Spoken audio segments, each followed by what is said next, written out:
Morning, Mr Farage. These people shouting outside say that you're a racist.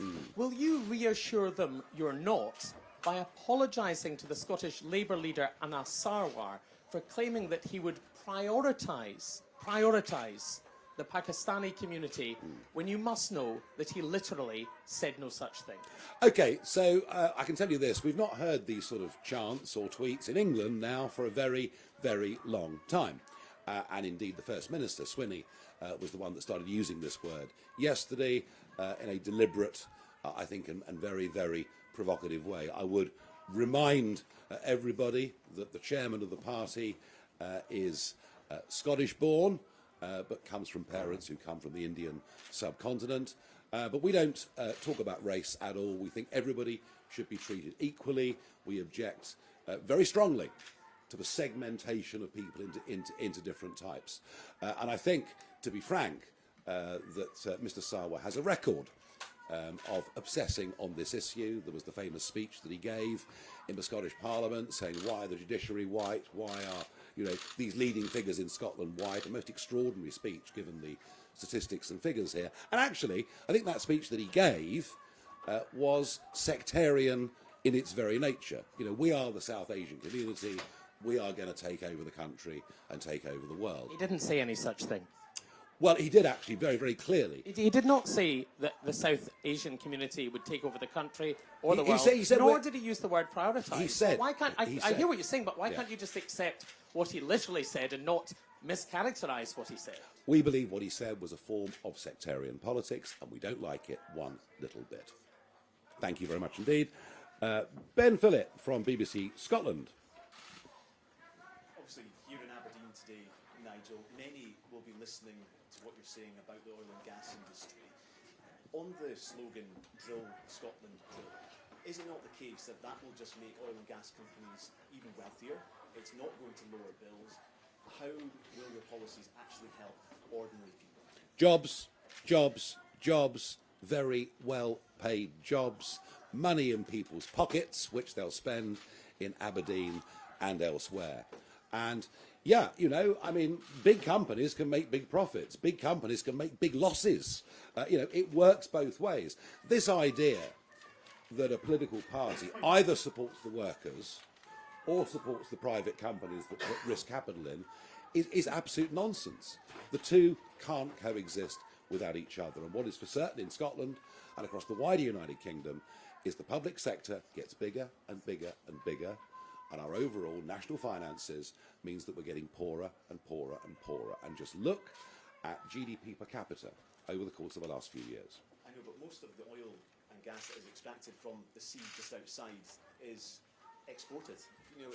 So something will need to change the wholesale prices to actually bring bills down for people. That's a very interesting point. Oil tends to trade on a global market at a global price priced in dollars. The gas market is completely and utterly different. And Richard knows a bit more about what happened in America with gas prices. Yeah, so funny, isn't it? We're told that gas is an international price. So why is the American price of gas about a third of the UK price? Why are therefore their electricity bills about a third to a quarter of our bills? I completely refute your suggestion that being reliant on oil and gas will not bring down bills. We know it will because it did. And there is a direct link between the increase in renewable generating capacity over the last 10 to 15 years and the dramatic increase in electricity prices way above inflation. That is the simple reality, and cheap energy drives everything. It drives investment, it drives businesses, it drives prosperity, and there is a direct link between our high electricity prices and there's just and the renewable generating capacity. And here's the other thing that people won't tell you. The vast majority now, about 2/3 of our electricity price is now policy costs, levies, subsidies, transmission costs, constraint payments, and all of that. The actual wholesale cost is down at somewhere between 30 and 35%. So I'm afraid people are being completely misinformed about the truth. Yeah, and a political class that have all agreed on everything for year after year after year, and that is why the injection of reform is going to change the whole nature of the debate around economic issues in Scotland. At least I believe that it will and that it should. Christopher McCall, Daily Record. Hi, Nigel. back in 2015, during the general election campaign, you said that taxpayers in England were, quote, cheesed off with the amount of public money that goes to Scotland. Can I ask, is that still your view? And if you won power, would you look to scrap the Barnett formula? The Barnett formula, it seems to me, is really somewhat out of date. What I'd like to see is a Scottish government that's able to raise a bit more of its own revenue and a Scottish economy that has actually got genuine growth. And I don't believe that can happen without this sector booming. All right? And I think, you know, the Barnett formula goes back to the 1970s. Is there an argument it should be looked at again? Of course there is. But, I mean, frankly, if you look at welfare dependency, if you look at educational standards, the idea that sort of 50 billion this year was roughly what the figure is going to be going to Scotland. It isn't going to reduce in the short term until Scotland actually starts to have an economy that is thriving. And right now it's going in completely the wrong direction. Can I just ask quickly as well, do Yeah. you support the concept of devolution as the Scottish Parliament? Oh yes, devolution's here to stay, and in fact devolution now is being extended into England, you know, right down to a county basis where we're going to have elected county mayors. No. Devolution is here to stay. Sadly, over the course of the last 20 years or so, devolution doesn't appear to have worked very well. You know, I mentioned education. I could talk about 800,000 plus on the NHS waiting list. It hasn't worked out very well. Doesn't mean devolution's wrong. It means the people running it haven't got it right. Tony Diver, Daily Telegraph. Microphone. Thank you very much. You said yourself that reform has not been around in Scotland for very long. You said at the last election you ran paper candidates competing in this election. How long is it going to take you to build trust in Scottish people? How long do you think that by this time next year, when Scotland goes to the polls in the Scottish Parliament election, you could win a majority of the Scottish Parliament or even become the second largest party? Well, I think that if you look at County Durham, where we wiped away the Labour Party on May the 1st, if you look at Staffordshire and Kent, where we erased the Conservative Party, you see we were able in England, with lots of focus and effort, to build a fairly professional, in fact, actually, I'm going to be honest, very professional campaigning team with a good list of vetted candidates. In Scotland, I mean, to be frank, Scotland has not had much resource, but some very energetic, good local organisers, some great new people of talent and real-world experience joining us.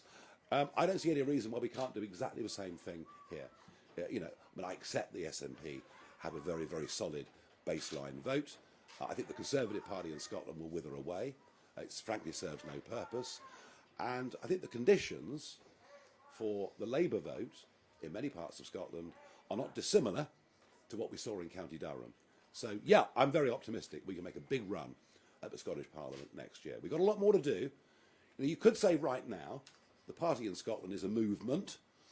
It's a teenager, hasn't quite yet reached maturity. Maybe the result on Thursday will be the thing that actually gets us to full adulthood. Thank you very much indeed. Simeon Kerr, Financial Times. Sorry, not here. Okay. Ashley Maguire, GB News. Good morning, all three of you. I'm just curious to know what your take is on the role reversal between what was shy reform and then brash, confident nationalist here in Scotland. Now it's very much the other way around. We're seeing people coming out not afraid to voice their support of reform, while the nationalist conversation, especially that around independence, is filtered away a little bit. Just wondered what your take on that and whether that was going to be enough to take you through next year's Holyrood election. Yeah, I think it's a very interesting point you raise. You know, before a sort of general election last year, you probably wouldn't tell the neighbours you're going to vote reform in case they thought ill of you. If you said, I'm voting reform, it's all like coming out. It was a really big thing for you to do and something that might cause you, you know, a little bit of friction. What I now see, what I've seen in other parts of the UK, and I believe, I already know that our canvassers are seeing on the streets in Hamilton are people, people are absolutely saying, yeah, we love it. Why are they so vociferous in their support for reform? Because they believe that everything's broken. It was really what you talked about earlier, that things don't actually work anymore. And they see us as the bright new hope that can come in, and because we have the courage of our convictions, we can turn things around. So there is actually a great sense of optimism around our supporters. Many of the media will say it's just a protest vote. It really isn't a protest vote. These voters that are voting Reform are not just sticking two fingers up, they are actually saying positively, affirmatively, you can turn things around. As for the nationalist vote, look, I'm less qualified to comment. All I would say is that the SNP don't seem to respect the results of any referendums, be they Scottish referendums or EU ones.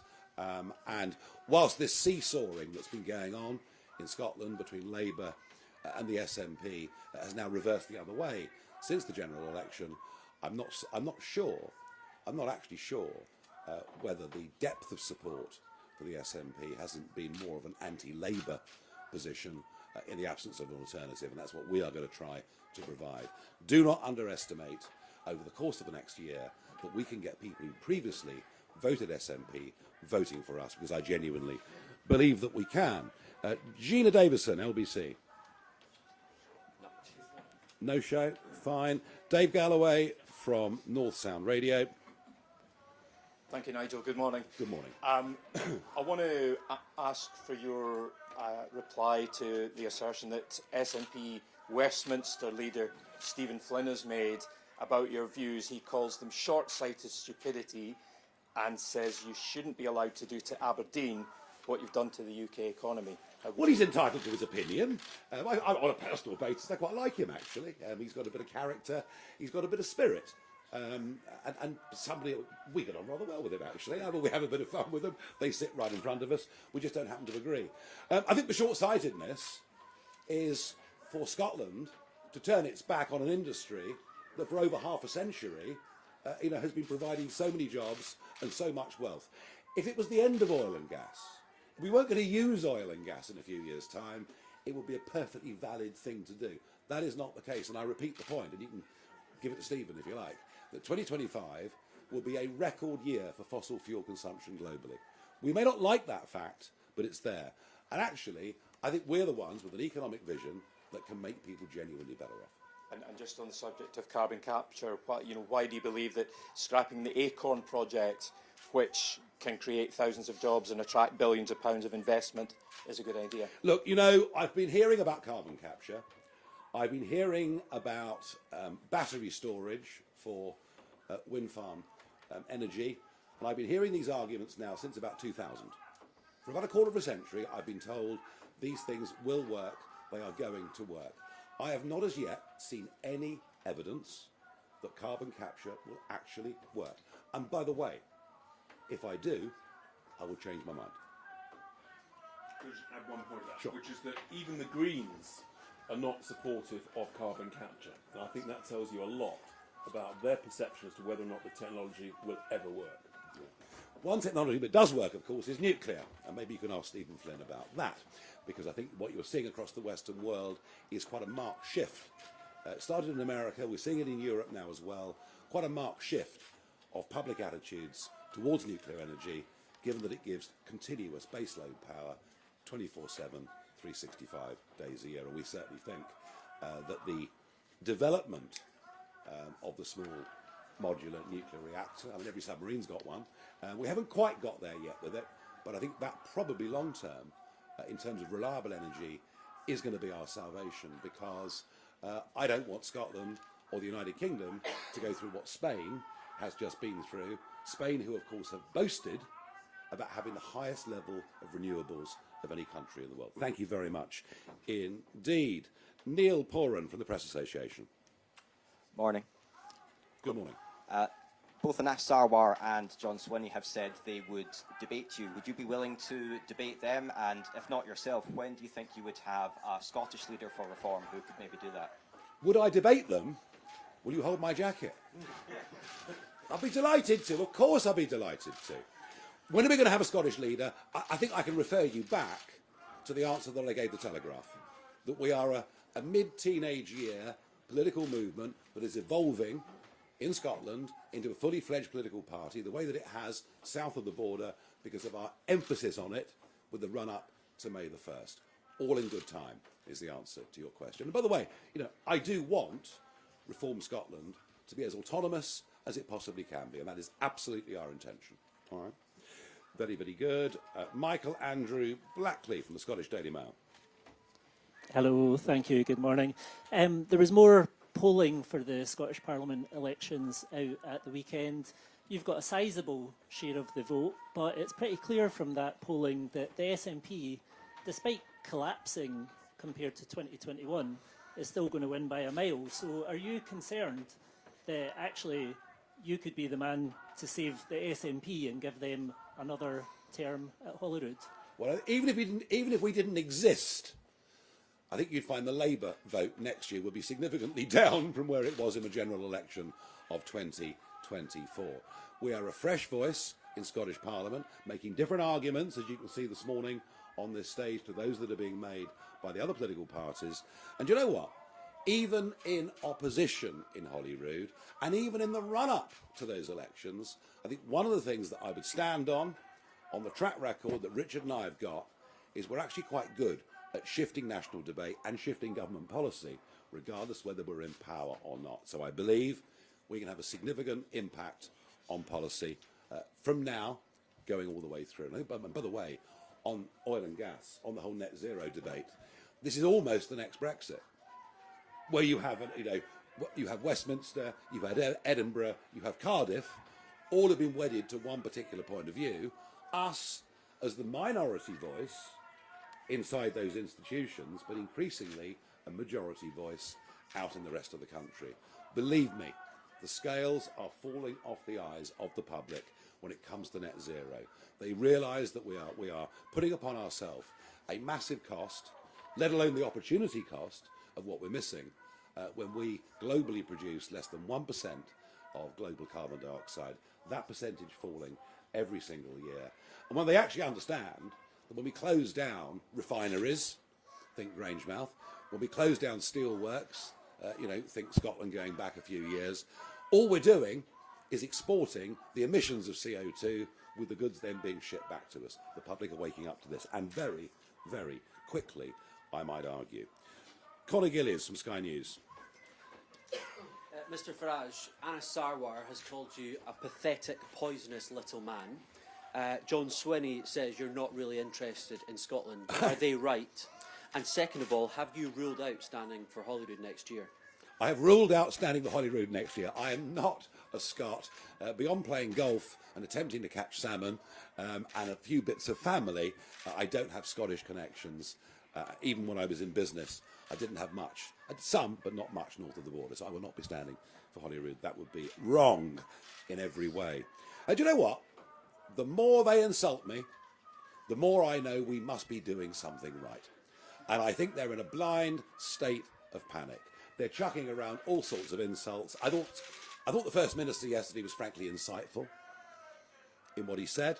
But for today, I will not return the compliment. We'll let the public make their own minds up. I'm not going to get involved in a war of words. But do you think you started that by mischaracterising Anna Sarwar's words, just to follow up on what James said earlier? No, Mr Sarwar seems to be obsessed with race. I've mentioned this already to the BBC man sitting on your right. Speeches in the Parliament about why is everybody white, what's wrong with Scotland, and we just don't see things like that. And I think that speech was a sectarian speech. Do you know what the context of that speech was? I don't know. So you're putting... Oh, yes, I do. It was the independence. Pakistani independence. Yes, it was. Yeah, okay, I get that. But... The speech in Parliament was about Pakistani independence. The speech that he gave, when he talked about the South Asian community and what we can do. I think our view is that we ought to be as colourblind and as race blind as we possibly can be. People have their own private practices and religions. With respect, though, you're the party that are putting out videos about race. Well, we didn't start it. No, you asked me, did I start it? No, he did. Of that, I have no doubt at all. Stephen Brown, STV News. Morning. You've come here spoken an awful lot about oil and gas, very little about renewables. What is your investment plan for renewables? Indeed, for the 50,000 people in Scotland who are now directly and indirectly employed in renewables, some of them will be concerned about your rhetoric around net zero and what that might mean for their future jobs. Well, I don't mind renewables. If renewables work, and can stand on their own 2 feet, that's fantastic. But at the moment it can't, it never has done, and it's directly contributed to energy bills being, as I've said already, the most expensive industrial energy in the world, which is disastrous throughout all levels of industry. So if renewables can stand on their own 2 feet, good, but let's not con ourselves. You know, these wind turbines aren't being made here, these solar panels aren't being made here. I think there are some very serious questions. Going ahead, as I've answered already to local radio, you know, if we can make these renewable energies work, if we can make you know, battery storage, if this stuff can work, fine. And investment will continue to go into those areas. But to make ourselves too reliant on intermittent energy would be a massive, massive strategic mistake. And you've spoken about the idea of oil and gas licences in the future, potentially requiring an equity stake within that from government. Yeah. How much taxpayer money are you willing to throw at oil and gas licences in the future, which by their very nature, as the oil and gas declines in the North Sea, will become far riskier? Yeah, there is risk to it. There is this, but the rewards are absolutely enormous. Just look at the way Norway's approached its whole industry. They had stakes in these right from the very start. They've had a sovereign wealth fund. We just need to look across the North Sea to see some very good examples of how things can be done. Thank you very much. Alistair Clark of the Courier. Morning. You're referring to 2 speeches that you and Sarwar made. The second of those, are you sure you're not referring to one that Hamza Yusuf made in Parliament? Secondly, for Councillor Massey, if I may, the Tories and SNP have fought between Aberdeen seats up here for a long time. What do you think's gone wrong with the Scottish Conservatives that you've decided to leave? Look, I'm not going to delve any more deeply into comments by Mr Sarwar about me, or indeed the First Minister. I think we've said enough on that. Scottish Conservatives have stood for nothing for a very, very long time. They haven't had the courage to stand up against some of the stupidities that have been done in Scotland, but maybe our former Conservative councillor until half an hour ago can answer it better than me. Yeah, I agree with that. I mean, I think, you know, the SNP are doubling down on their anti-oil and gas record. I think it was only the other day when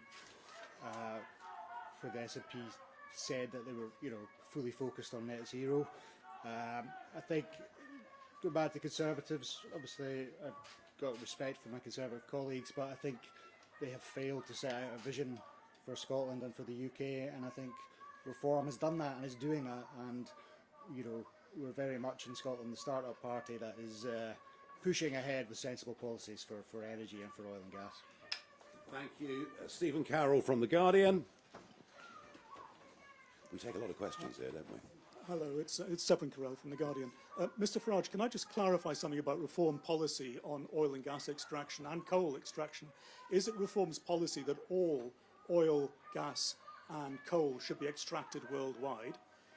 And what is the Reform's analysis of the impact that's going to have on climate heating, which tens of thousands of scientists are absolutely clear is proof is happening now and is causing deaths worldwide? We are less than 1% of global CO2 production. That number falls every single year.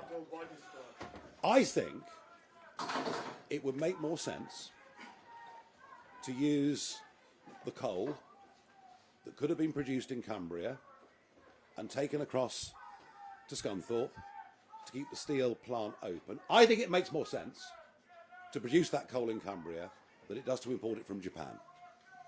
And I think even in terms of the CO2 argument, I think that argument actually is a winner.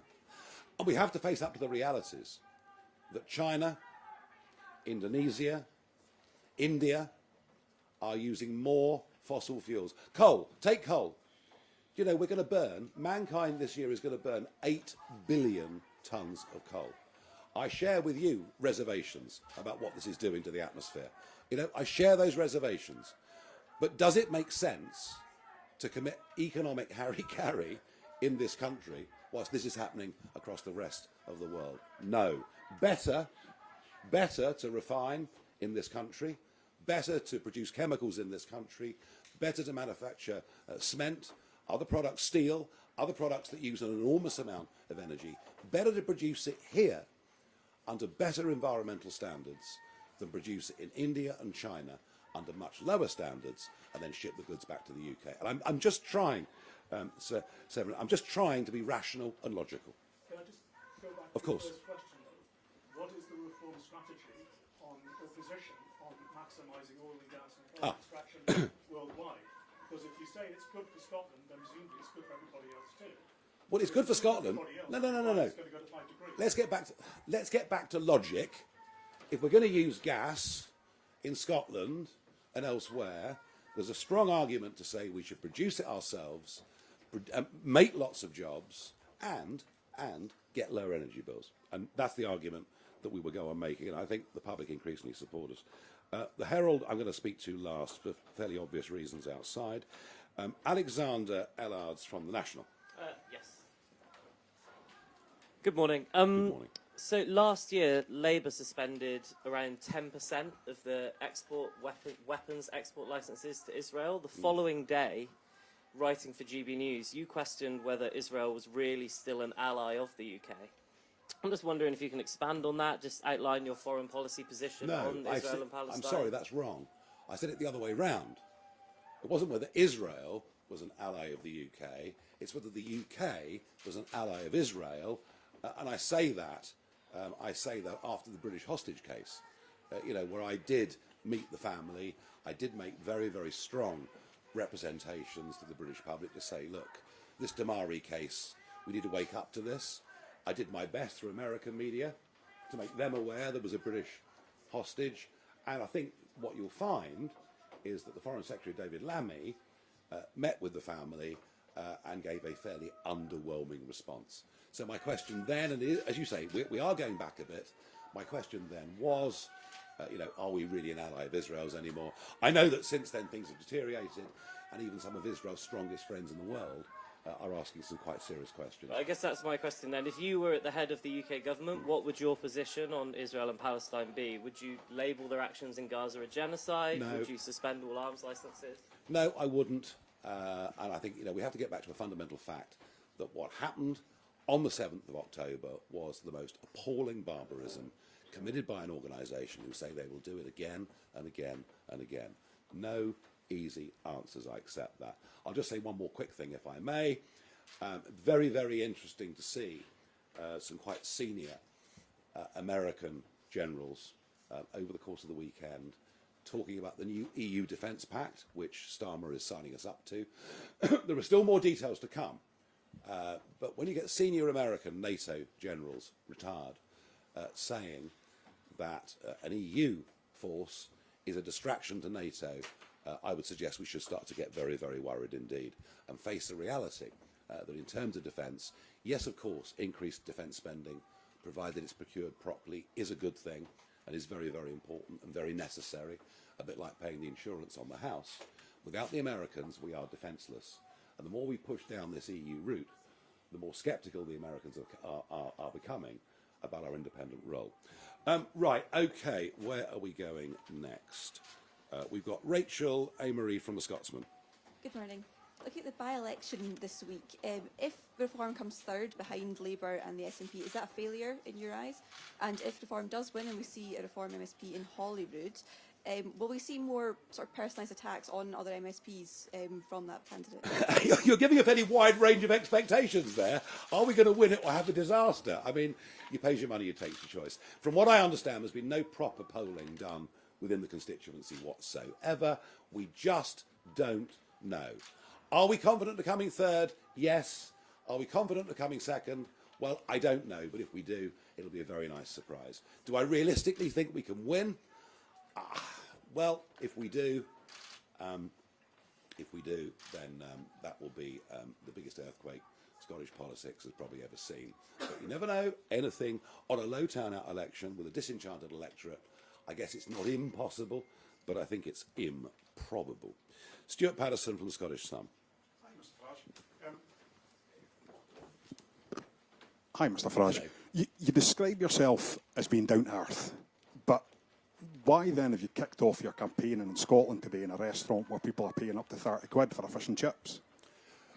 To try and protect ourselves from the howling mob that had been stirred up by the First Minister and others. So we thought it better to do it here than do it in a high street. But there are loads of other places you could go. Which Well, would you be all seem more to have reform. turned up and you look very comfortable and you're enjoying yourselves. So I don't think we got it that wrong, do you? And what would you do as a kind of flip side to that? What would reform do for your ordinary punter to bring down the price of fish supper in Scotland? Reduce the price of energy. And one of the things you are seeing is fish and chip shops all over the United Kingdom literally having to close. Such is the cost of energy. Energy, energy, energy is very much at the centre. At the centre. We believe that it's led. We know that it's led in America to the most incredible increase in personal wealth over the course of the last decade, and we'd like to try and do the same here. Thank you. Now, the Herald. Now, Andrew Learmouth, it seems that you're involved with this group of protesters outside. No. Well, it's funny, isn't it, that you come and your newspaper also manages to have another one of your correspondents as a protest correspondent. So you knew more about this than we did. That's not true at all, Nigel. Sorry. Really? Absolutely not. So we Very have two good. Well, reporters in thank you. Aberdeen. Well, thank you. Come on now. And they're both here. Very I've good. got two reporters going to You Hamilton must have today as so well. much money and so many staff. It must be remarkable. Do carry on. Just to be clear, we've got a couple of reporters here as well. It's Have you? nothing to do with football, No. nothing to do with nobody, as far as I know, No. had any. Absolutely. No, fair enough. If you say that, I believe you. I don't know that you do believe me, but I didn't. But It's not on that. I don't know what I was going to ask. Yeah, well, let's talk about the protest. Well, this then. location was only sent to you guys. It wasn't put out on the public wires. We didn't put it out to our membership, and yet they knew. So it came from one of you. Well, people were tweeting about it. Oh, well, it's not. Anyway, carry on. Sorry. Well, let's talk about the protest, because I'm not entirely clear what you were accusing John Swinney of earlier when you talked about him inciting or his insightful language. What, are you saying that he's putting you at risk or something? What's? Well, he used the racist word, didn't he? You know, despite the fact, as I pointed out, we have many members from all communities, some of whom are in very senior positions within our party. According to the experts, we got more BAME, if you believe in all this, more BAME voters in the last general election than the Liberal Democrats, and we get even more this time. We just want to live in a country where everybody is treated equally, everybody is treated on merit, regardless of race, sexual preference, or whatever else it may be. And as for outside, well, you know who they are. They're Antifa. At least half of them wearing face coverings, which I don't think should be allowed, do you? Okay, thank you very much, ladies and gentlemen. Thank you.